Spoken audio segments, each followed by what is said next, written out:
Une semaine après l'annonce sur le deuxième confinement, l'ambiance est à peu près similaire à celle qui régnait auparavant.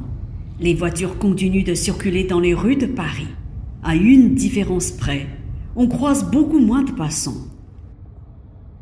法国第二次封城已有1周了，但大街上的汽车仍然穿梭不息。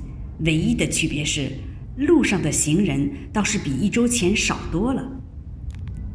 Bonjour à tous, aujourd'hui nous sommes le 4 novembre, c'est un mercredi. Eh bien nous sommes en direct de l'hôtel de ville en plein cœur de Paris et je précise que c'est le 6e jour de reconfinement. Nous voulons savoir comment les Français vivent cette période de reconfinement.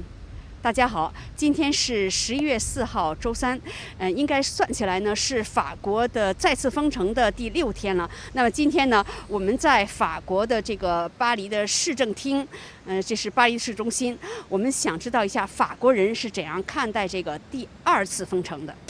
Eh bien écoutez, moi je suis médecin, donc en fait je continue à aller à l'hôpital et ça ne change pas grand-chose pour moi. C'est vrai que ça devient compliqué dans les services de réanimation, donc on soutient nos collègues et on continue comme pour la première vague. Et sinon, autour de vous, est-ce que vous avez remarqué quelques différences par rapport au premier confinement ? C'est beaucoup plus light que le premier confinement. C'est vrai qu'on s'attend à ce que ce soit un peu plus accentué parce que ça ne va pas s'arrêter comme ça si on confine pas plus. Mais voilà. Pour l'instant, on attend des plus grandes mesures. Nous, les médecins, on est un peu inquiets. Voilà. Mais justement, au niveau de l'hôpital, est-ce que les services d'urgence sont saturés ? Là, oui, ça commence à être chaud dans la plupart des hôpitaux. Donc, on va atteindre le maximum. Donc, il va vraiment falloir que ça se calme. Sinon, au niveau de la mortalité, c'est surtout des personnes plutôt âgées, donc c'est plus les séquelles de la réanimation qui sont à craindre, mais voilà. Mais on est préparé en fait par rapport au premier confinement, on est préparé en fait. On sait comment s'occuper dans les journées, et puis il est un petit peu moins strict aussi ce confinement, donc là on peut aller chez le médecin, ce qu'on ne pouvait pas faire au premier confinement, ce que je viens de faire justement. On peut faire des courses, on a un petit peu plus de liberté, il y a des attestations pour aller travailler, donc on est plus préparé, oui. Mais vous pensez que ça va donner des résultats si c'est moins strict ? Ça, j'aimerais vous dire oui, mais malheureusement non, je ne peux pas prédire l'avenir, quoi. Je ne pourrais pas vous dire. Vous travaillez dans quel secteur ? Je suis comédien moi en fait, donc là j'ai juste un petit souci de santé, donc je voulais vérifier. Justement les comédiens, les intermittents spectacles, c'est ça. Comment est-ce qu'ils reçoivent des aides de l'État ? Les tournages sont maintenus. Tournage, répétition de spectacles sont maintenus, donc il n'y a pas lieu de recevoir des aides puisque on peut encore travailler. Mieux que le premier, parce que les parcs sont ouverts. Donc ça c'est très important quand on peut aller au parc et un peu se décontracter dans la nature. Pour moi c'est important. Est-ce que ça change beaucoup au niveau de votre vie quotidienne ? Oui, ça change. À part les parcs ?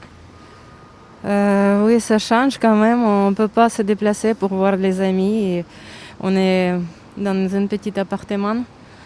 Donc c'est pas facile à vivre, mais il faut le faire, donc on le fait. Ouais, c'est un peu dur parce qu'au niveau des commerces, moi je suis commerçant et je suis en train de perdre mon restaurant. Voilà. J'ai mis tout le monde au chômage partiel, mais pour l'instant j'ai encore le loyer du restaurant et tous les frais, tout ce qui est les frais fixes, ça c'est pas supprimé, donc pour le moment on est un peu embêté. J'espère que vous bénéficiez quand même de l'aide de l'État. On bénéficie de l'aide de l'État, mais c'est des prêts qu'on va devoir rembourser après. Donc ça revient au même, on s'endette en fait. Franchement, c'est tout et n'importe quoi en fait. Parce qu'en fait, ça aurait été mieux comme au début mars, que tout le monde reste chez lui. Et là, le deuxième, c'est tout et n'importe quoi. En fait, les gens sont dehors, les transports, tout fonctionne. Moi-même, je travaille, vous voyez. Et normalement, c'est pour les télétravails, ils peuvent travailler chez eux. Non, il y a des gens qui sont dans les bureaux encore en train de travailler, ceci, cela. Vous travaillez dans quel secteur ? Je suis agent de nettoyage. Voilà, et les bureaux, vous savez ce que c'est, les bureaux de nettoyage, ceci, cela. Et je constate qu'il y a du monde dans les bureaux. Ils disent confinement, mais ils admettent que les enfants aillent à l'école, que les parents soient dehors, alors que les petits, c'est eux qui peuvent contaminer justement les grands. C'est ce qu'on dit, non? Voilà, c'est pour ça que je dis c'est tout et n'importe quoi. Ils ne savent même plus quoi faire, en fait. La politique ne sait plus quoi faire. Nous, pour notre part, on n'est pas confinés, on travaille. On travaille dans le transport d'œuvres d'art. Et donc pour l'instant, on travaille.